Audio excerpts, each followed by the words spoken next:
Hello there, welcome to Planet America. In the Situation Room, I'm John Barron in what has certainly been an historic week, Chaz. I wouldn't call having the flu historic, John, but hey, whatever. It's why you've stuck me in another studio, so that will do. I'm Chaz Licciardello, and yes, we do certainly have a situation. The United States bombed multiple nuclear sites inside Iran. President Trump was extremely emboldened. He called this a great success. Iran has completely violated the ceasefire. They don't know what the fuck they're doing. Do you understand that? From bunker-busting bombs to F-bombs, Trump claims total obliteration, but leaked intelligence suggests otherwise. We're going to hear from a nuclear weapons expert and a foreign policy advisor on all of that, but first... And this is how President Trump announced the strike on the Iranian nuclear facilities in the early hours of Sunday, dubbed Operation Midnight Hammer. Iran's key nuclear enrichment facilities have been completely and totally obliterated. Obliterated. And the following morning, Defence Secretary Pete Hegseth also used very similar language. Iran's nuclear ambitions have been obliterated. Although the chair of the Joint Chiefs of Staff, Dan Raisin Kane, was a little more circumspect, acknowledging a full battle damage assessment had not yet been done. All three sites sustained extremely severe damage and destruction. So kind of somewhere between completely and totally obliterated and severe damage and destruction. Vice President and best-selling author J.D. Vance didn't see any semantic inconsistency. Severely damaged versus obliterated, I'm not exactly sure what the difference is. The problem, of course, is that Donald Trump has a well-earned reputation for exaggerating and indeed outright lying. So, is the American president to be believed now?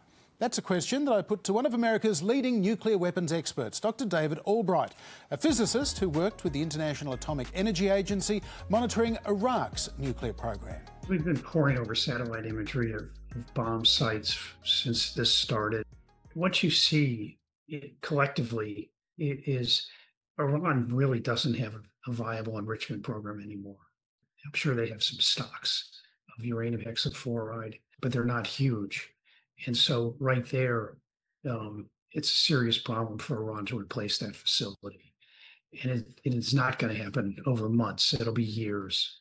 Then if you go to the centrifuge plants themselves, it turned out it wasn't that hard to cause serious damage. But according to the New York Times today, a leaked preliminary classified assessment by the US government's own Defense Intelligence Agency, they found the program was delayed by less than 6 months. Meanwhile, back at the Pentagon, reporters wanted to know if this really was one and done, or is America getting back into the regime change business? This mission was not and has not been about regime change. And JD? We don't want to achieve regime change. We want to achieve the end of the Iranian nuclear program, John. That's America's objective, and that's what the president has set us out to do. OK, great. Although maybe just to be sure, we should check in on Truth Social. It's not politically correct to use the term regime change, but if the current Iranian regime is unable to make Iran great again, why wouldn't there be regime change MAGA? Why wouldn't they? Well, Dr David Albright argues that it would make a negotiated deal to end Iran's nuclear program more difficult. I don't think you want to end the regime if you want a deal. I mean, you have to make a deal with the government, and you can't make a deal in the crisis created by regime change. So, I mean, I think what Trump, despite his statements, I don't think he seriously wants to have regime change. Overall, reaction to the US bombing mission was generally pretty predictable. Around 1 in 3 Americans supported the airstrikes, 45% were opposed. It was a highly partisan response. Among Republicans, there was 69% support, while among Democrats, it was just 13% support. Republican Senator Lindsey Graham, who remains one of the most pro-intervention and pro-Israel people in Trump's orbit, was clearly very, very happy. Thought it was bold, quite frankly, brilliant militarily, necessary, and most importantly, effective. So well done, Mr. President. And he'd just spoken to the Israeli Prime Minister Bibi Netanyahu before that interview, who also seems all in on regime change, but from the inside. He wanted me to urge the Iranian people to end this madness. Take this regime down and have a better life for yourselves and be part of the region in a new and different way. I don't exactly know why Bibi thinks the Iranians are likely to listen to Lindsey Graham, but certainly Trump has been listening to both Bibi and Lindsey. On the other side of the aisle, Democratic Representative Alexandria Ocasio-Cortez described Trump's decision to bomb Iran as disastrous, a grave violation of the Constitution and clearly grounds for impeachment. And Chaz, it wasn't just the Democrats who were a little bit unhappy with this. Certainly not. Footballer and MAGA curious influencer Robert Griffin declared that Donald Trump had just started World War III by bombing Iran. Republican Congressman Warren Davidson thought it was hard to conceive a rationale that's constitutional for the attack. But even more MAGA than that, Marjorie Taylor Greene seems dug in on this issue. She was in a contemplative mood, tweeting out, "What's being done is done, and Americans now fear Iranian terrorist attacks on our own soil and being dragged into another war by Netanyahu. I pray for the safety of all people and an end to the constant demand for America to go to war. Enough is enough." InfoWars host Harrison Smith was a little bit angrier, tweeting, "I trusted Trump to put America first and avoid the one thing that could derail MAGA. Based on his track record, his promises during the campaign and the abject stupidity of another Mideast war, I thought he knew better. We have been betrayed." Possibly most concerningly, Trump even got conservative comedian Rob Schneider, Deuce Bigelow himself, citing violations of the Constitution. What the hell's this? The end times are here, John. But I do think if those airstrikes do turn out to have done the trick, and they're a one-off, I suspect most MAGAs will happily jump on board eventually. It's hard not to notice that when YouGov asked Republicans a week and a half ago if the US military should get involved in the Israel-Iran conflict, only 23% of Republicans said yes back then. But then, after the airstrikes, when Trump was involved and they asked Republicans if they approved of America bombing those nuclear sites, 68% of Republicans said yes then. The first rule of MAGA, John, is ideology comes second and winning comes first. So that may well determine their reaction in the long run. Yeah, that sounds about right. But perhaps the most worrying response of all came from former Russian President and Prime Minister Dmitry Medvedev, who took to Twitter to criticise the US attack, claiming infrastructure critical to Iran's nuclear fuel cycle appears to have been unaffected or sustained only minor damage, stating the future production of nuclear weapons will continue, and then warning a number of countries are ready to directly supply Iran with their own nuclear warheads. Now, he later clarified that would not be Russia, effectively leaving North Korea as a possible supplier. I asked weapons expert Dr David Albright about that. Medvedev, to me, is a bit of a joke and always is making provocative statements. I've been to North Korea, met their nuclear people. We assessed their program. I don't think they would give a nuclear weapon to Iran because they know that eventually it'll leak out and they're going to pay hell for that. And Russia is a signatory to the Non-Proliferation Treaty and that's banned under the Non-Proliferation Treaty. Does Russia want to get involved in that kind of activity? Oh, that's good news. And then yesterday, Donald Trump had even more good news. Congratulations, world. It's time for peace. Thanks very much. And that was followed by... It has been fully agreed by and between Israel and Iran that there will be a complete and total ceasefire. But our friend Dr David Albright isn't convinced it will end here. I think it's doable. But in the end, it is a ceasefire deal where Iran has lost the war. And I don't know if Iran's prepared to accept that yet. And so I think what I worry about is that Iran will, or the leadership will decide that any amount of suffering is better than giving up this kind of residual enrichment capability, albeit small, and fighting, to the end. I mean, that could happen, and Iran will be destroyed. It'll probably turn into a failed state, and someone will probably just kill him. And then what? Then what indeed, Chaz? One problem at a time, John. First, the war, which less than an hour into the supposed ceasefire was back on as Iran and Israel returned to exchanging missiles.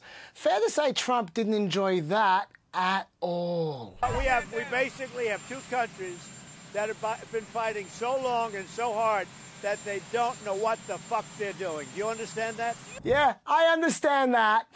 Who knows what happens from here? But if Trump just lets Israel and Iran fight it out without getting involved again, it would be hard, I think, for Democrats to make the case that his one-off airstrike was genuinely impeachable, given back in Libya, the Obama administration openly declared that they would ignore a 60-day limit on unauthorised military actions. Also in Syria in 2013, Obama did actually ask for congressional authorisation to take military action, but Congress refused to approve it, and Obama went through with it anyway. So the War Powers Act has been abused plenty before by presidents. If these attacks do end up being only a one-off, they could end up looking relatively good for Trump by comparison. The question is, though, is this a one-off? Satellite images taken in the days before the American strike showed 16 cargo trucks positioned near an entrance to the Fordo facility. Did they remove anything before the attack? Like maybe the enriched uranium? Certainly that's what a senior Iranian source told Reuters they did. But are they lying? Well, Netanyahu thinks they're telling the truth. You asked about the enriched uranium. Well, look, we're following that. We've been following it very closely. I can tell you that it's an important component of a nuclear program. It's not the sole component. It's not a sufficient component, but it is an important component. And we have interesting intel on that, which you'll excuse me if I don't share with you. Mm-hmm. So is America about to start chasing down the remnants of the Iranian nuclear program? Is Iran going to allow UN inspectors in to verify that their nuclear program is done? These are the kinds of questions that are starting to loom.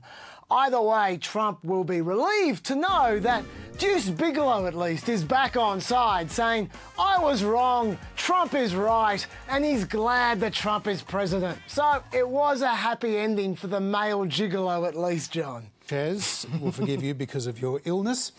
So Trump's decision to bomb Iran has been welcomed by many who have seen a nuclear-armed Iran as an unacceptable threat for decades now. But what do they make of this shaky ceasefire with the Iranian regime still in place? The damage assessment uncertain at best, and probably enough enriched uranium out there to restart a nuclear program. Danielle Pletka is a senior fellow at the conservative American Enterprise Institute and a former Republican foreign policy advisor.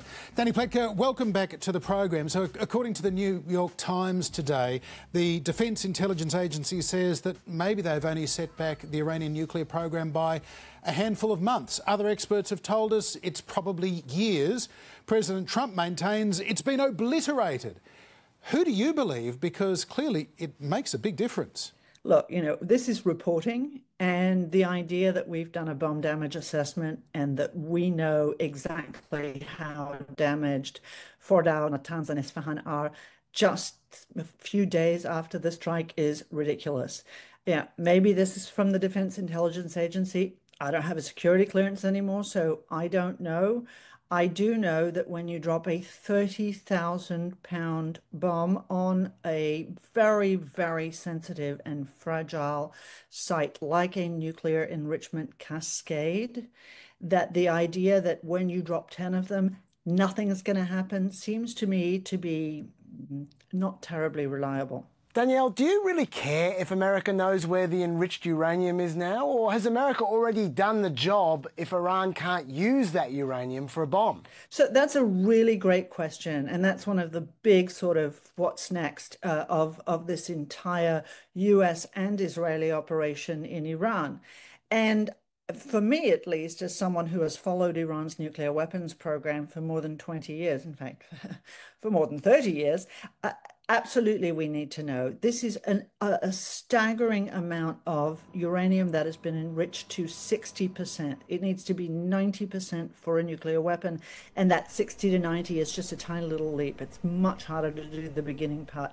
So we absolutely need to know where that is. They also have a an even larger, in fact, an enormous stockpile of uranium that has been enriched to 20%, and even more uranium that's been enriched to 5%.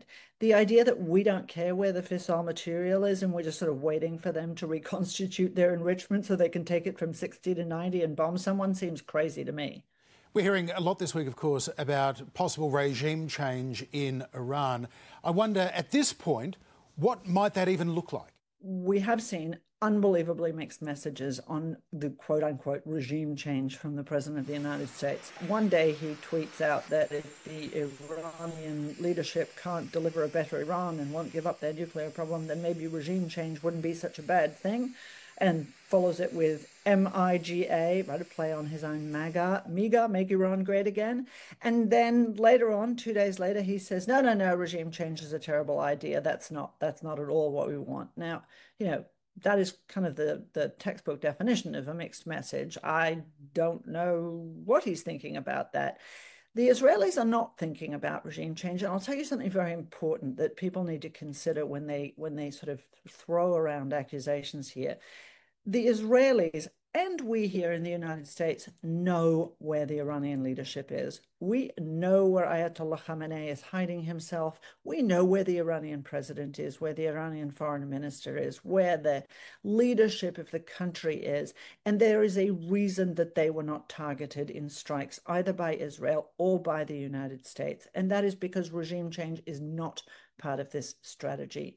Israel's strikes on, for example, Evin prison and on the Islamic Revolutionary Guard Corps headquarters were symbolic messages that we know where your enemies are, we know where you are, we can find you if we have to, but we're choosing not to at this time. Now, he said Israel isn't trying to specifically target the regime. There are some who would say you can't possibly create security in the region while that regime is still in place. Obviously, others say it would not be worth the risk and the cost to remove that regime. What's your personal view of that? Look, my personal assessment is that for as long as this regime is in power in Tehran, they will represent a threat, not simply to Israel, to their neighbors, to our European allies, to us, but also to the Iranian people. You know, Iran executed more people than any other country in the world last year. That said, I don't know what comes next. I don't have a crystal ball, and I worry that because Iran is an unbelievably aggressive police state, getting lots of help from our friends, the communist Chinese, who have all the surveillance equipment any police state would ever want and use it at home, that they have cowed the opposition, that they have arrested the leadership of people who hope to stand against the regime. So I don't know what comes next, and I can't even say that I'm sure that what comes next is better than what exists now. We would like to hope, because Iranians deserve something better. There are 90 million people there who live under the jackbooted heel of the Ayatollahs. That is no way to live.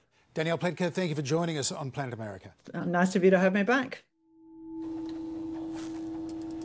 While the world's attention has been largely focused on the Middle East, and Americans have also been on high alert over a possible retaliatory terrorist strike in the US, there have been some other significant developments in some stories we've been covering in recent months.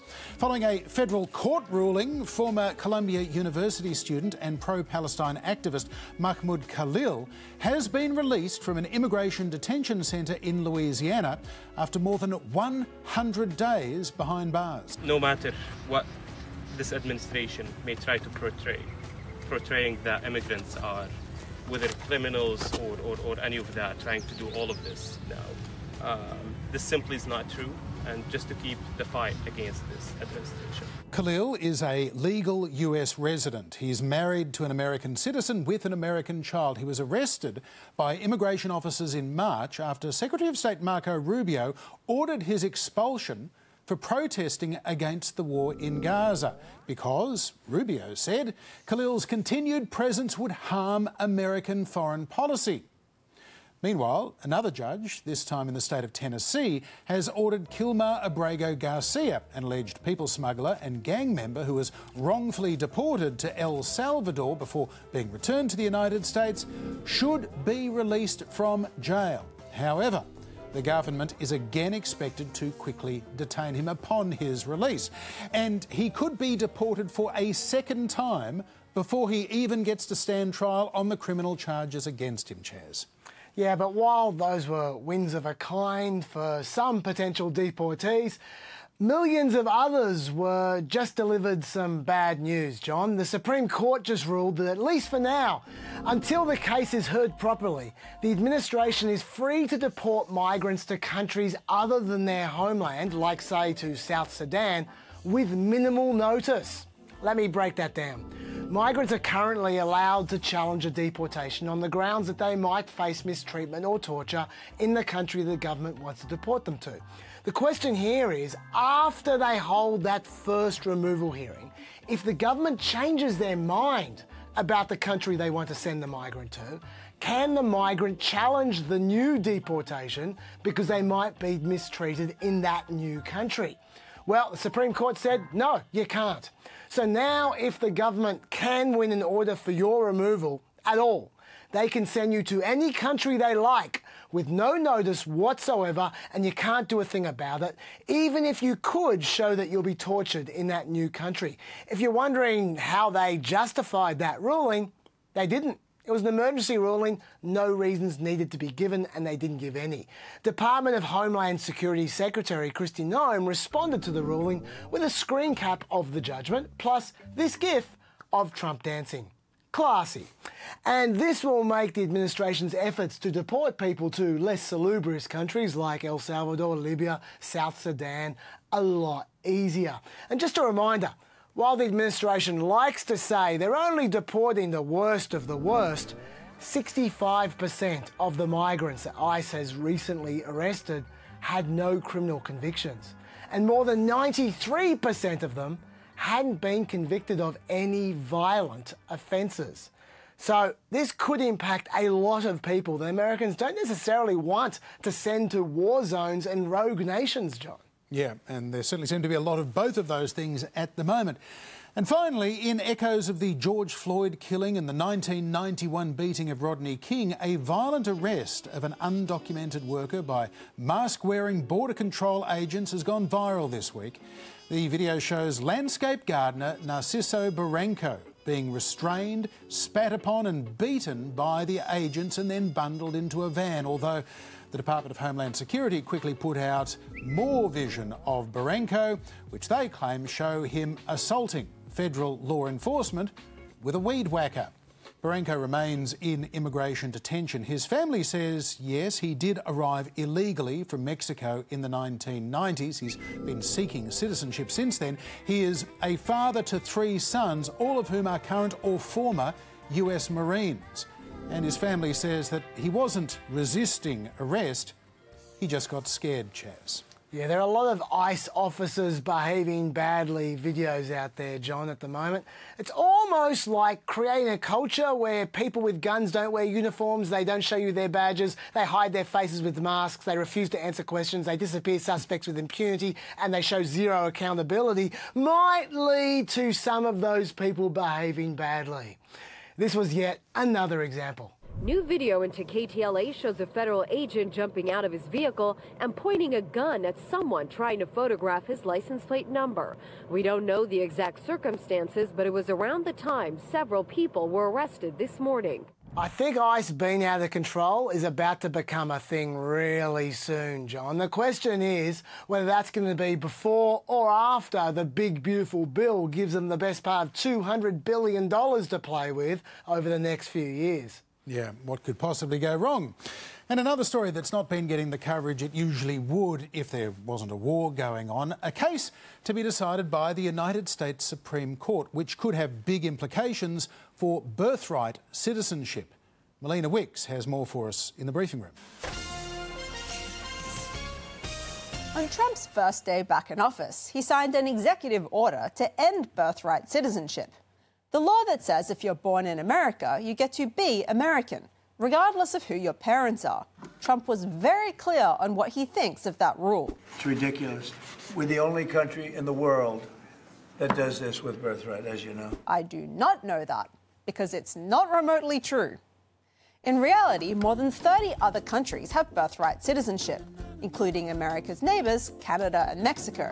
But it is true that a lot of countries have ditched similar laws, including Australia, which ended birthright citizenship in 1986, and all of the UK and Europe. So the US is generous with birthright citizenship compared to most rich countries. The problem for Americans who want to get rid of it is that over there, it's not just an ordinary law. It's in the Constitution. Just like other things that aren't always convenient, like freedom of speech, or the right to own infinity guns. There are two ways to end birthright citizenship: the easy way or the hard way. Guess which one Trump chose? Trump would need either an amendment to the Constitution, which would require 2/3 of both the House and Senate and 3/4 of the states to agree, or for the Supreme Court to endorse his interpretation of the 14th Amendment, which is what the administration is banking on. Sign a piece of paper and hope the courts sort it out. That's the Trump way. Trump is arguing the 14th Amendment has been misinterpreted this whole time. The amendment says all persons born or naturalized in the United States and subject to the jurisdiction thereof are citizens of the United States. That's been traditionally interpreted to mean everyone except the children of diplomats and invading armies. But Trump's executive order says that children born to parents who are unlawfully in the US are also among the people not subject to US jurisdiction. So if you're the kid of an undocumented immigrant and you'd like to commit some crimes, now would be a good time. But there's plenty of evidence Congress knew the 14th Amendment would extend citizenship to the children of migrants. The president at the time has some objections to this, and in a letter to Congress, he complains that in addition to African Americans, birthright citizenship is also going to make Gypsies and Chinese people citizens. But Congress actually has enough votes to pass it over the president's objections, and it becomes law. Yes, inconveniently for Trump, politicians in the 1680s weren't racist enough. Most legal scholars think the Supreme Court is unlikely to overturn birthright citizenship. Though crazier things have happened, but at least Trump can say he tried his best. I mean, short of trying to pass a constitutional amendment, because let's be honest, that sounds really, really hard. Now, maybe some of the frustration that Trump expressed today with his language about Iran and Israel reflected his growing annoyance he still hasn't received that Nobel Peace Prize that he is strangely obsessed with. Guessing because Obama got one. Just this week, Trump complained on Truth Social that he'd arranged a treaty between Congo and Rwanda, but he wouldn't get a Nobel Peace Prize for that. And he wouldn't get one for stopping a war between India and Pakistan. And he wouldn't get one for stopping a war between Serbia and Kosovo. And he wouldn't get one for keeping peace between Egypt and Ethiopia. No, he wouldn't get a Nobel Peace Prize no matter what he does. But the people know, and that's all that matters to him. Sure, Trump, you clearly don't care at all. Now, many of those claims from Trump in that tweet are heavily exaggerated, but if the Nobel Committee can't get their act together, maybe Fox News can.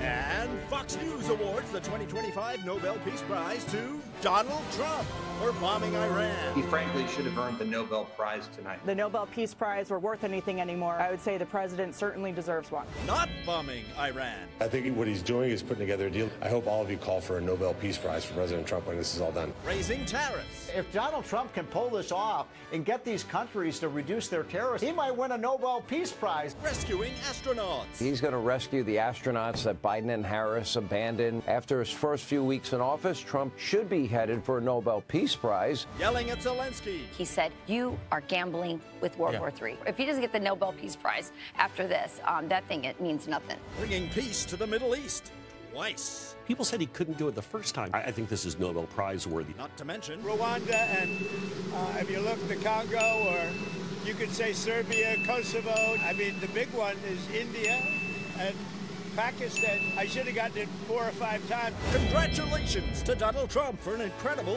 11 Nobel Peace Prizes. And that is it for another trip to Planet America. We're about to have a short break, but we will be back soon. Check your local guides for times. And we're going to have another weekend edition on Friday night on ABC News at 8 p.m. Eastern. And do not forget to PEP. Brand new app just dropped with 100 minutes on Iran. I'm out of control. See you there. Bye-bye.